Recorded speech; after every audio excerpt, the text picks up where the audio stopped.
Coming up in today's video, we're talking about a huge AEW announcement. Something big is finally happening for AEW, and I'm super excited about it. Also, in addition to that, we got to talk about a possible WWE return and somebody who may not be returning anytime soon due to injury. And it's all coming up right here on the Ango Show.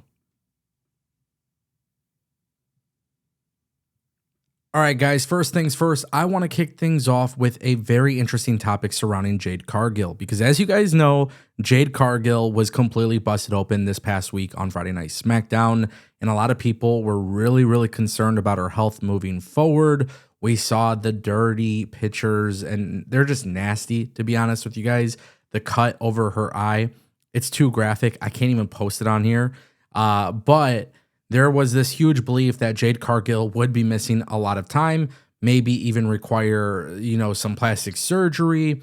I mean, there's just been a variety of things being said about it. It turns out that's actually not the case. So there was early reports that I think really confused fans, but now there's a major report from Fightful Select that has revealed that WWE is not rushing her back into the ring. In fact, WWE sources had told Fightful Select that don't be surprised if she's not wrestling this week, but physically it seemed like everything was okay, considered everything that has happened, and Jade Cargill is set to be in good spirits. So first and foremost, that's obviously a good thing, right? I talk about it all the time on this channel. Health, it really matters. It's cool. These people have an entertainment show where they put on great wrestling matches and storylines and stuff like that. But at the end of the day, the personal health and well-being of the people that we're watching is really important, just as your personal health and well-being is important as well, right? So let's not take away the human aspect to everything, because I think sometimes people look at this, the tribalism kicks in. I've seen some people really say some horrible things on the internet. That's not what we like to do. So health before wealth. Obviously, we're glad to hear that she's in good spirits, and this didn't require anything crazy, no plastic surgery, nothing of that nature. Secondly, right now, as it stands, Jade Cargill is a very big piece of WWE programming. And the fact that she might not be wrestling this week is not that big of a deal. However, what you don't want to see happen is somebody like Jade Cargill, who is in a big storyline, obviously pursuing the title, and then for some odd reason, she is not able to compete for a long time. And then, it just throws a whole bunch of plans off. And obviously, we're not dealing with that here. And thankfully, that's not the case. Jade Cargill, on the other hand, has received some backlash from the past week. A lot of wrestlers, a lot of old men with podcasts that used to be in the business complaining about this match and everything like that. None of that shit matters. Jade Cargill will be back. All is good and well. All right, guys, now we got to talk about a WWE return. But first, if you guys want more videos like this, don't forget to click that subscribe button and ring that bell. This way you never miss a video on the channel. I'm going to keep you guys updated along the way every single day for new videos, regardless if I'm at the office, regardless if I'm traveling. It doesn't really matter. If you guys want to know what's going on in pro wrestling, click subscribe. So, Otis, we saw him at AAA. You guys know how that was. It was a very big deal, very big pop, but we haven't seen him since. Yesterday on WWE Raw, Tozawa, Maxine Dupree, they were without Otis. Well, according to Mike Johnson of PW Insider, it was reported that Otis was spotted at the WWE Performance Center today, and it looks like he is training to make his return to WWE television yet again. We haven't seen Otis on WWE programming. We haven't seen Otis at all, really, in the past year. I mean, it's kind of been a while. We saw him on May 5th, 2025. That's when he versed Rusev, which is crazy to think about, by the way. That was in May of 2025 because it's already October. But we saw him in the Berdal Cup Battle Royal for AAA, Triple Mania, that took place in August. And after that, we haven't seen him. And he simply disappeared from television. There's been really no mention of what's going on. I know there was a report that Otis had to undergo arthroscopic surgery. But is that is that what's keeping him sidelined? What's the situation there? Not really sure. I'm going to assume that's what all of this has to deal with.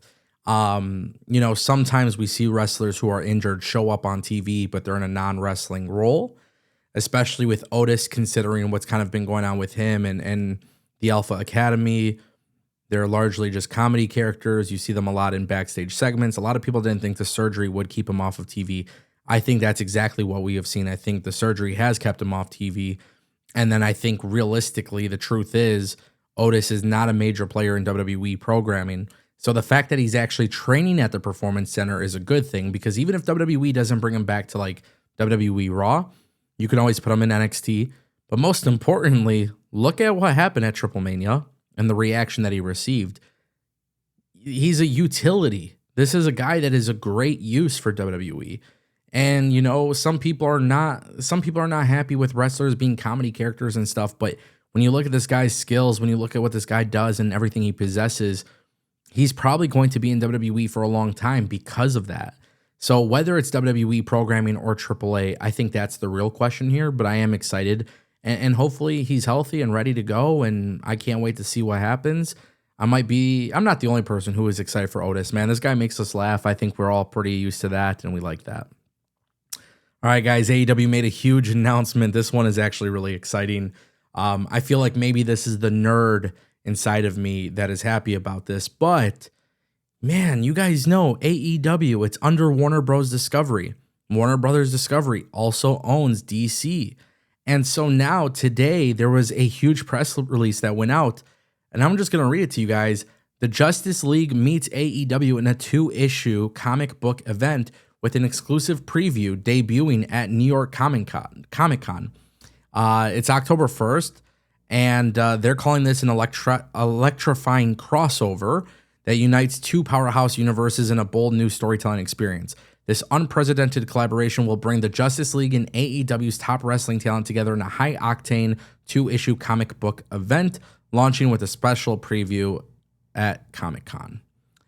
DC and AEW will also co-promote DC KO, the DC Comics event launching in October, from acclaimed creators Scott Snyder and Javier Fernandez across AEW's linear broadcast, digital platforms, and social media channels. The collaboration will culminate in DC Comics serving as the presenting sponsor for AEW's marquee pay-per-view event, Full Gear, live from Newark, New Jersey.